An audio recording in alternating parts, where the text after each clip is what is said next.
Welcome back to Community Conversations. I'm your host, Steve Mantis, and my guest today is Keith Nymark. So welcome back, Keith. We ended the first segment talking about really the end of your working career with the 55 Plus Center. Mm-hmm. And now you've become the publisher of the Thunder Bay Seniors Paper. It seems like, oh yeah, that kind of sounds reasonable, but take me along that journey. What happened there? Right. Well, it was interesting. I was ready to retire. What actually happened was I was 55, and our pension plan, OMERS, had too much money in the plan. So for 3 years, we'd had a holiday and we hadn't have to pay into it. And then they said, if you happen to be 55 and you've worked for the city for 25 years, you could retire. And so I went home to Kathy, and my wife, and said, you know, I could retire. What do you think about it? And she said, wow. And I'd always admired, I have lots of friends who didn't work at one job for 25 years. You know, they'd work for a year, 2 years, maybe 3 years, and then they'd take 6 months off and do something interesting with their lives, and then they'd go back and work. And I thought, you know, I could do that, you know, if I take this back. I took a bit of a hit on the pension, but nothing that we couldn't manage.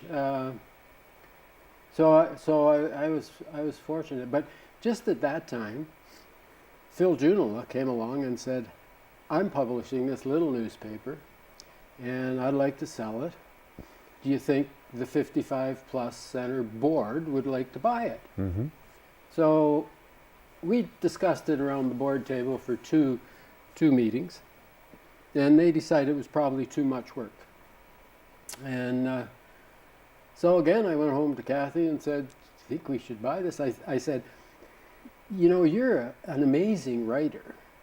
I said, I think you would love doing this. And so we talked about it, and she said, okay. So she was still working. So she takes 3 hours and edits it now, and that's her responsibility. I can't get her to write for the damn paper. I wish I could, but it's, you know, one of the things when you retire or leave a long-term position, it's pretty important to have something to go to.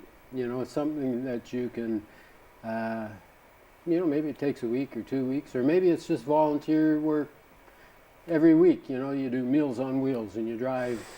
You got to have something to get out of bed and to look forward to. So I was really fortunate that Phil came along just when he did, and that we had the foresight to say, let's do it. You know, let's take a chance and do it. It's not a money maker. Well, you know, it's as much a volunteer job as anything. I can't sell advertising. I mean, I'm not someone who can go knocking on doors. So I'm fortunate that I get enough money, enough advertising to pay for the paper. There's some little perks that come with it. I get, you know, emails from what's happening around the city all the time. That's always fun. So it's a great project, and I get to promote stuff that I believe in, and you know, I do lots of stuff for people that want to get a word out on something. Well, I know I'm a regular reader of the paper, and the first thing I do is I always go and look at your editorial. That's my first thing, and in a way, you oftentimes are addressing current events in the city and things that are going on. And what's your angle on that? What are you hoping to achieve with that? Well, something will hit me. I tend to socialism, right? I tend to the left. I think that we don't spend enough time paying attention to folks that aren't as well off as we are. Mm-hmm.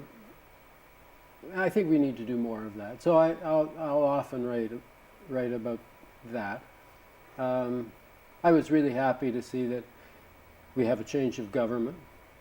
I mean, Yeah, we've just had a federal election. People may be seeing this at any time, but That's just right. 2 days ago we had our federal election and liberal landslide. yeah, and it was interesting because I think the whole of Canada had a little sigh of relief. No kidding. I think 3 different people the next day, when I talked to them on the phone, went, ding dong, the witch is dead, the wicked witch. I couldn't believe it. It became the song I heard all day. Yeah, I know. Oh my gosh. We, the whole culture of fear is something that really bothers me.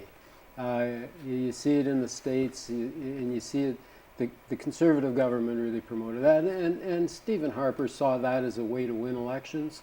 And he was good at it. He was very effective. good at it. He was very good at it. I was just so happy that the population of Canada realized that that's not the kind of life they want to live. You know, they don't want to live in fear. They don't want to fear that the Muslim terrorist is going to come over and kill us. I get really upset with that mindset. Yeah, it's all so I enjoy. You know, I'll get agitated about something, and then sit down and write it, and Kathy will read it over and say, "Well, maybe you ought to think about this a little bit more." That second sober thought is so important. It is good. It is. But good. you also have all kinds of, in a way, the paper is made up of contributions from, I don't know, 15 different people, 20 different people in the community. Yeah. And I get to pick and choose which ones I'm particularly interested in their opinion. Yeah. But it's really diverse, it seems to me. I'm so happy that I've got 11 or 12 people who like to write, and they are willing to write for me. And it's an expression for them.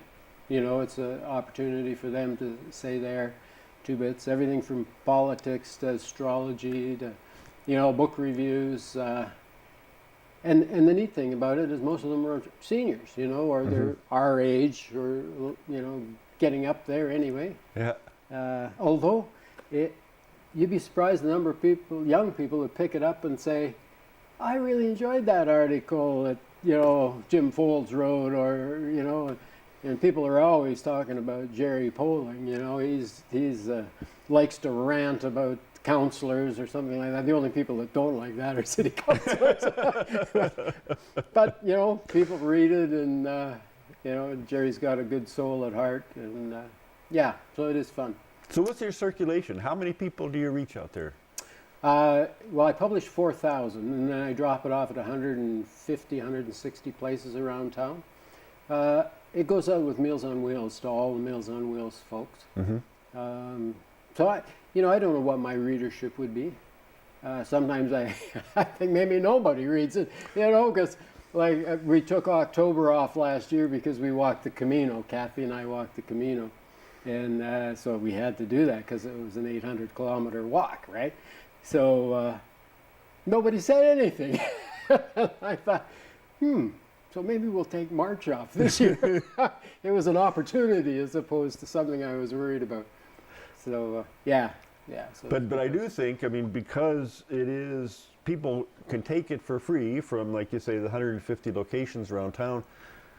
No reason to take it unless you read it. So I think you have a lot of readers. You know, I know I do. The 55 plus, I mean, it doesn't stay on the shelf very long, and I drop off a whack of papers there. You know, I worked with seniors for 15 years, so I got to meet a lot of people, and I think a lot of those folks enjoy the read. For sure.